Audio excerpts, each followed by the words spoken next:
Grabe yung tanong pang Q&A, no? But, yes, seriously, siguro, yung pressure talaga, andyan talaga yun siya ever since nung bata pa ako. Isa sa mga pinuwento ko dito sa Maynila na I've been carrying the weight of being a member of LGBTQIA+ community ever since nung pagkabata ko. Tapos, natanggap ko siya, at the same time, I live with it. Glory to God, sorry.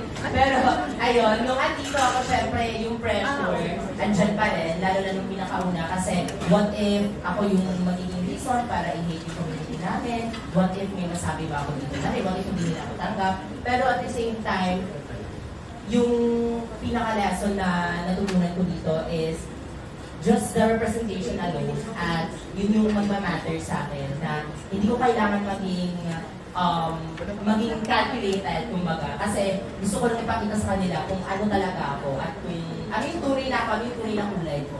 At yung takeaway ko naman dito siguro sa mga kasama ko sa LGBTQIA+ community is that be unapologetically you. Ganon siguro talaga. At be authentic lang kasi you don't have to, fit a mold to be enough. Kasi at the end of the day, you're still you. And what matters is your story, your truth, your existence, and no one can take that away from you, baby. Yes! Kaya, ayun. Siguro, mabuhay mga bakla, mabuhay pa. I'm so excited na sana may nagawa ko kahit maliit lang for the community, at sana magpatuloy yung mga representation ng LGBTQIA+ community lalo na sa Philippine media. So,